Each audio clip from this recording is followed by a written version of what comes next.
आगे बढ़ते हैं। बल्लभी के मैत्रक वंश की स्थापना भट्टारक ने गुप्त शासक बुद्धगुप्त के काल में की। यह गुप्तों का अधीनस्थ सामंत था। इसने अपनी राजधानी बल्लभी में स्थापित की।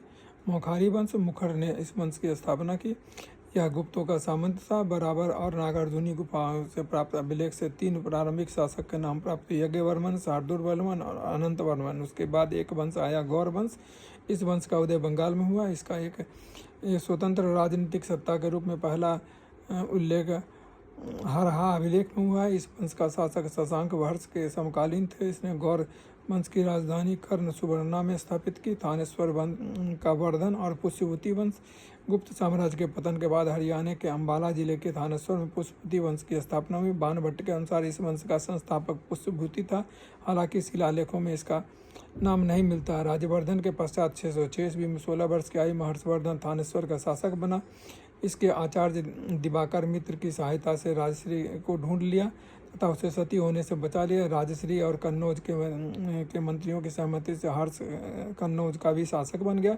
हर्ष ने राजधानी को थानेश्वर से कन्नौज स्थानांतरित कर दिया। इसने गौर शासक शशांक को पराजित किया। कामरूप में के शासक भास्कर वर्मन और मगध के शासक माधव गुप्त से हर्ष ने मित्रता स्थापित की। हर्ष मंत्री परिषद की सहायता से प्रशासन चलाता था। हर्ष के समय बंडी इसका सचिव था।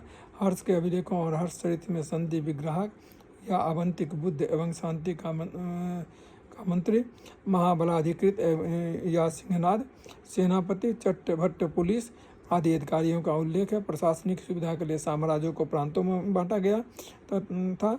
इसे भुक्ति तथा देश कहा जाता था तथा इसका अधिकारी उपरिक्त राष्ट्रीय आयुक्त, भोगपति, गुप्ता आदि नामों से जाना जाता था। भुक्ति से छोटी इकाई विषय थी। इसका प्रमुख विषयपति कहलाता था।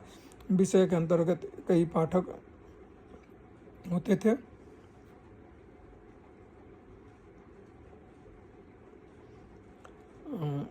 हर्षकालीन प्रमुख अधिकारी की जो है एक सूची भी हम लोग जैसे देख लेते हैं। बृहदाश्वर कुंतल अश्वारोही सेना का सेनापति, कटुक स्कंदगुप्त हर्ष की सेना का सेनापति, पति सैनिकों के शिविरों का अध्यक्ष, राजस्थानीय वायसराय कुमार मात्य राजकुमार का परामर्शदाता तथा उच्च प्रशासकीय सेवा में नियुक्त अधिकारी, दोसाधनिक ग्रामाध्यक्ष, भौगिक एवं भोगपति, राजकीय एवं एकत्र करने वाला, बंगाल का पाल एवं सैन्य वंश, गोपाल बायट का पुत्र गोपाल के राज्य में शांति व्यवस्था स्थापित की।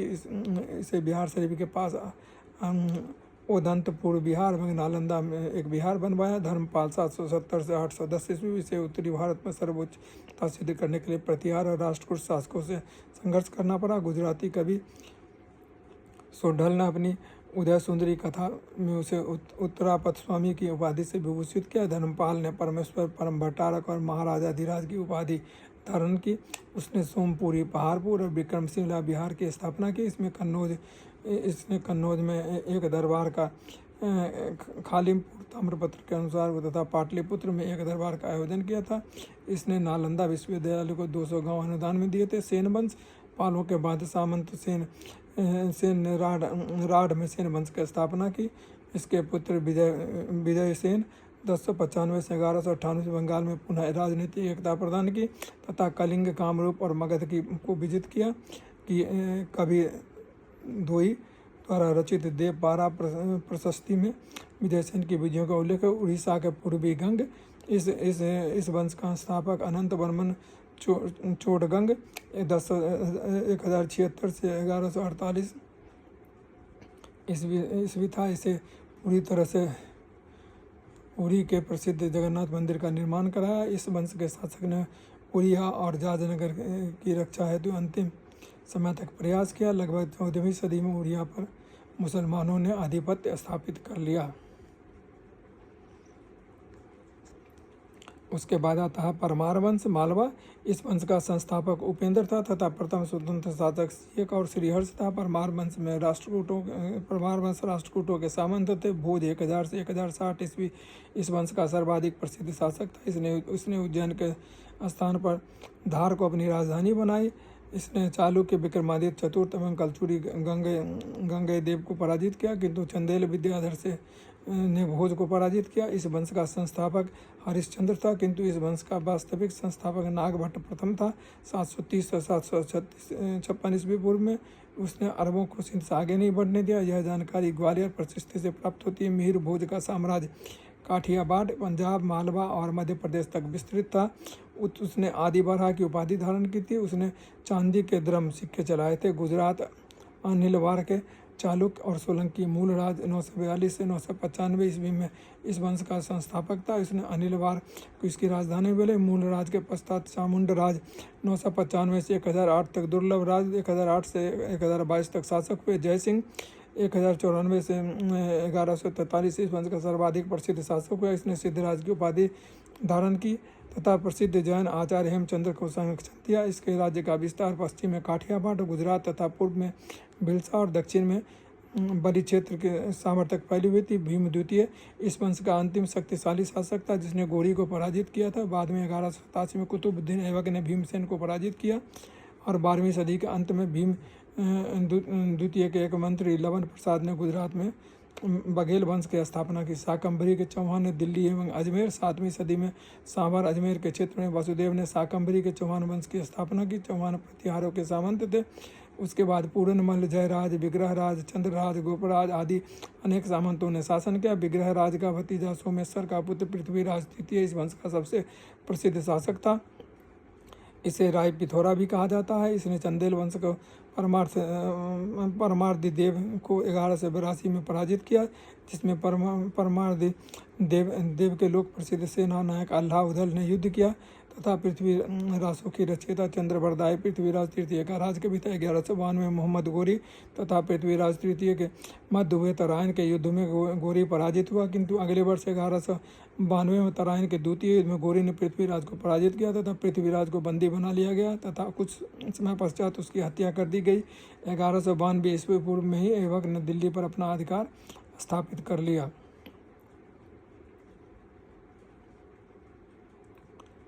कन्नौज गहरवाल वंश।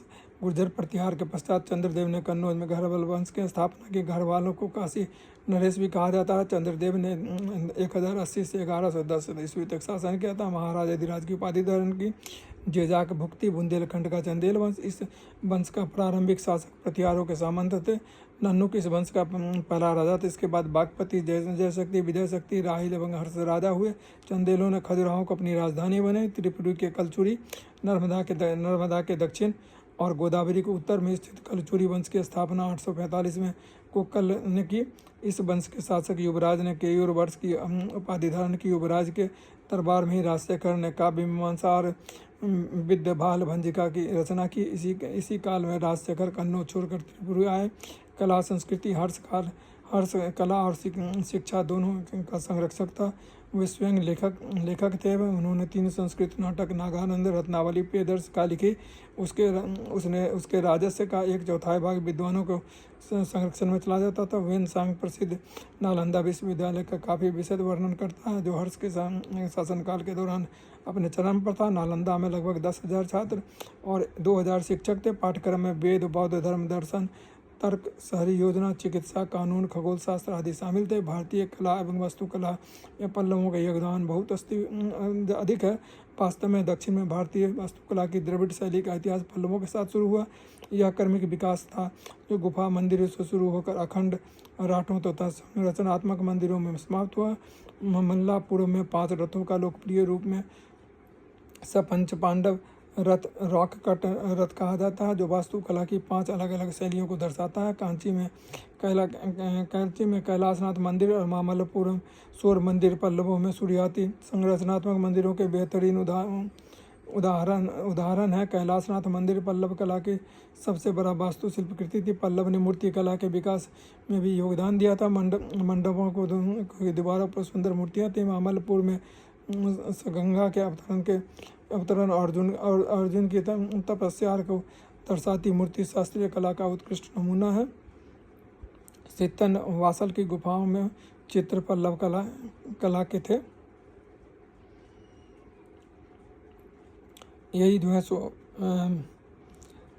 एंशियंट इंडिया, और इसमें कुछ पोर्शन जो है सो डार्क एज और मिडिएवल इंडिया का जो है सो भी कुछ जो है सो पोर्शन आता है, वो हमने ख़त्म कर दिया। इसके बाद शुरू हो गया आपको जो है सो दिल्ली सल्तनत, जिसमें गुलाम वंश से हम शुरू करेंगे। वो हम जो है सो अलग चैप्टर मिलेंगे। इसको सबको देखिए, सुनिए और अपना नोट बनाइए, पास कीजिए। और जितना हो सके सब्सक्राइब कीजिए, लोगों को प्रेरित कीजिए सब्सक्राइब करने का। बहुत मेहनत लगता है कभी वीडियो बनाने में, ठीक है ना। कभी बनाइएगा तो समझ में आएगा। Please subscribe.